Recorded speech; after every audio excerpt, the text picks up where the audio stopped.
Obrigado, senhoras e senhores. Vamos falar sobre o Irã, e eu tenho aqui o memorando de entendimento, e eu conferi há 6 minutos e ainda não mudou. Gostaria de ler a partir da seção 2. Os Estados Unidos da América e a República Islâmica do Irã comprometem-se a respeitar a soberania e a integridade territorial um do outro e a abster-se de interferir nos assuntos internos um do outro. E isso me faz dizer a J.D. Vance que isto aqui é uma democracia. Não nos diga o que pensar ou o que dizer.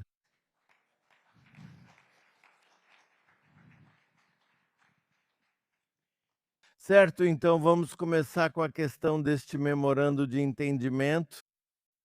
Yossi Cooper Baser é bom, ruim ou algo intermediário? Vire ao contrário. É um mau memorando de entendimento, por vários motivos. Em primeiro lugar, dá muito aos iranianos sem nos dar nada na primeira fase. Em segundo lugar, conecta o Líbano ao Irã. Isso já foi discutido. Isso é um grande erro. Em terceiro lugar, legitima o regime do Irã, o que não deveríamos ter feito após tudo o que eles fizeram. E em quarto lugar, o que conseguimos na questão nuclear é muito ambíguo. E a única coisa que conseguimos foi um compromisso dos iranianos de fazer algo em relação ao urânio enriquecido que eles possuem. Não está claro o que farão. Somando tudo, é um memorando de entendimento ruim. Você acha que é um memorando de entendimento realmente confiável ou é só uma enganação? Não é uma enganação. Acho que reflete o interesse dos Estados Unidos em chegar a um acordo com o Irã e acabar com a guerra, de uma forma que permita a eles dizer que cuidaram do projeto nuclear iraniano, mas em troca permitir que o regime no Irã, permaneça no poder por um longo período de tempo, e isso é algo que já nos preocupa. Devemos lembrar que, ao entrar nessa guerra com os americanos, estabelecemos certos objetivos a serem alcançados. A maioria deles são aqueles que podem ser alcançados por meio do uso do poder aéreo. E conseguimos alcançar esses objetivos. Atacamos duramente a infraestrutura nuclear iraniana, incluindo aquela que é necessária para produzir armas nucleares. Atacamos duramente a produção de mísseis balísticos. Atacamos duramente a liderança, atingimos os cientistas, atingimos os militares, fizemos muitas coisas que podem ser alcançadas por meio do uso do poder aéreo, mas também havia muitos objetivos que o poder aéreo não podia alcançar diretamente. E deveríamos ter sabido de antemão que seria muito difícil de alcançar, especialmente porque deveríamos ter previsto que os iranianos iriam usar a capacidade de fechar o Estreito de Hormuz. Emily Mo, bom, ruim ou outra coisa? Bem, acho que todo mundo aqui que me conhece sabe que eu acho que esse é um mall absolutamente horrível. Infelizmente, eu realmente acho que é sério. Acho que o maior problema da parte que você mencionou ao abrir o segmento é justamente essa afirmação. Nós não vamos interferir na integridade territorial ou nos assuntos internos da República Islâmica, considerando que esse é um regime que tem 47 anos de graves violações dos direitos humanos, que recentemente, pouco antes de lançar essa operação, massacrou 40.000 pessoas, o próprio povo nas ruas, que continua executando pessoas todos os dias, que tem milhares de pessoas presas sofrendo tortura simplesmente por protestar, muitas delas sendo acusadas de serem do Mossad ou qualquer outra coisa que o regime queira impor a elas. Os Estados Unidos dizerem isso, o defensor da liberdade, certo? O líder do mundo livre responder a tudo o que aconteceu dizendo que não vamos intervir nos assuntos internos do Irã é completamente inaceitável. Enquanto esse regime continuar existindo, deve haver pressão internacional sobre os assuntos internos. Caso contrário, estamos apenas ignorando o povo iraniano. Isso não pode continuar assim. Excelente. Tudo bem.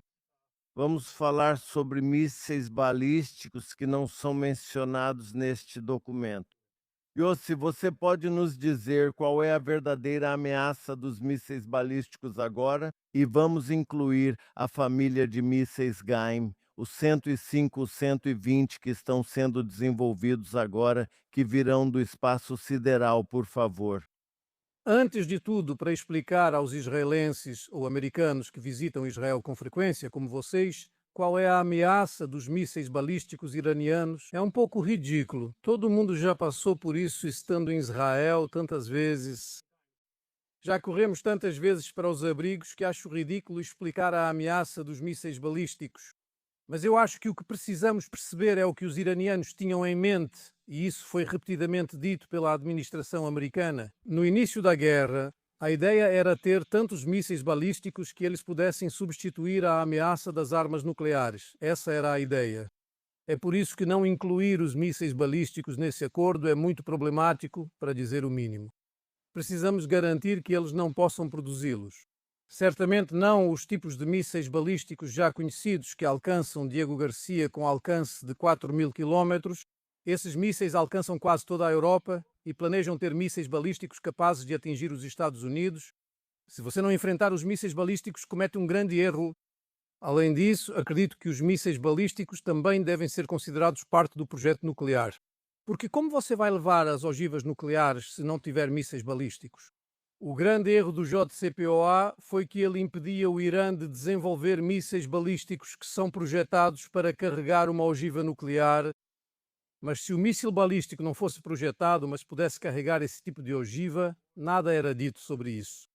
Precisamos garantir que haja uma cláusula que impeça o Irã de criar mísseis balísticos capazes de levar ogivas nucleares.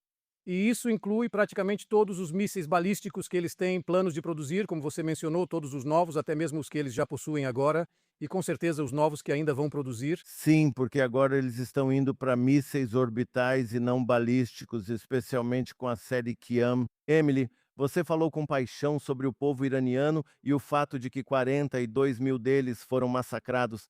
Eles massacraram seus próprios vizinhos. Pense no que eles fariam conosco. Uma das nossas aspirações era que, de alguma forma, surgisse um novo povo persa livre no Irã, que esse terrível regime dos mulás fosse derrubado. O que você acredita que será o futuro dessas pessoas agora? Eu ainda acredito que, em algum momento, haverá uma mudança de regime. Não mudei minha opinião sobre isso. Eu não achava que isso seria alcançado por meio de uma guerra. Não acho que possa ser alcançado por meio de uma guerra. Isso realmente precisa vir do povo. Isso pode ser viabilizado como esperávamos. Foi o que ouvimos dos Estados Unidos e de Israel no início da operação. Dito isso, parece que o cronograma vai demorar um pouco mais. Não me dá nenhum prazer dizer isso porque sei que o preço desse tempo está sendo pago com o sangue do povo iraniano. O fato de a comunidade internacional não entender isso é muito preocupante e cria um precedente ruim, sem efeito dissuasório. Isso incentiva violações de direitos humanos ao mostrar falta de responsabilização.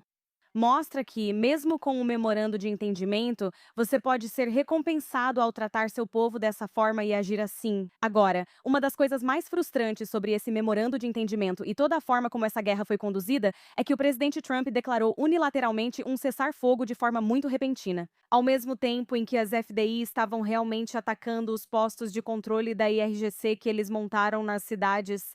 Esse é um dos mecanismos que o regime usa para impedir protestos em grande escala no Irã. Eles estão preocupados com isso desde a última onda de violência entre Israel e os Estados Unidos. Uma perseguição muito pesada contra os iranianos no local. Na verdade, só é possível ajudar com as operações de pequena escala que vimos Israel iniciar. O que impediu isso foi o presidente Trump. Novamente, no fim das contas, o que realmente vai mudar a situação no Irã e trazer um novo futuro para aquele povo. Acredito que eles vão conseguir, mas isso depende do próprio povo. É isso que precisamos ver. Yossi, você acha que em 60 dias após a assinatura deste memorando de entendimento não haverá um acordo final? Haverá uma extensão das discussões ou voltaremos à guerra cinética? Bem, antes de tudo, eu duvido que consigamos chegar a um acordo em 60 dias, porque ambos os lados estão em uma posição em que não podem mostrar a flexibilidade e as concessões necessárias para chegar a um acordo por causa de seu próprio público e de seus próprios compromissos. Quero dizer, não acho que o presidente Trump possa entrar em um acordo que não coloque fim ao projeto nuclear do Irã e, ao mesmo tempo, não acredito que Calibaf consiga vender um acordo que coloque fim a esse projeto.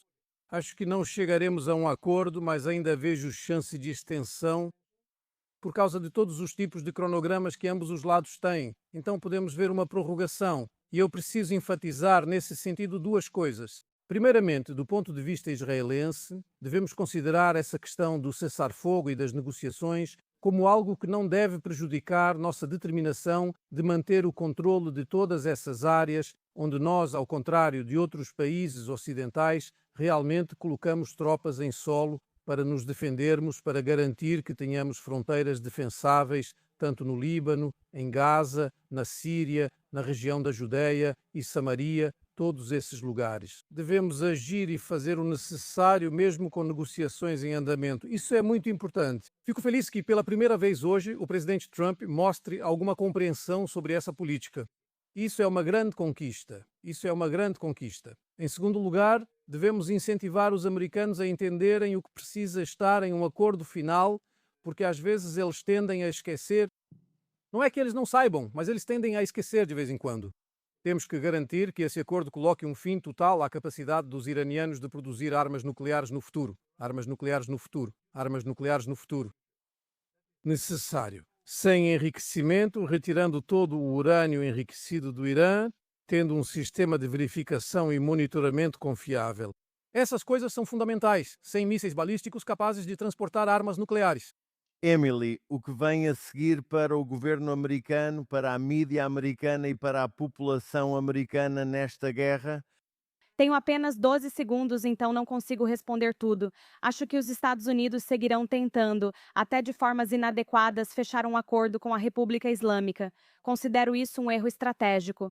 Mencionamos nuclear e mísseis balísticos, mas quero acrescentar que grupos de procuração são um grande problema e não estão sendo discutidos nem fazem parte da pauta. E ainda mais preocupante é que estamos falando sobre a liberação de bilhões de dólares para a República Islâmica do Irã, que há 47 anos usa cada centavo, shekel, qualquer moeda que você queira contar, para financiar esses grupos terroristas, desestabilizar esta região, iniciar guerras, assassinar civis em toda esta região.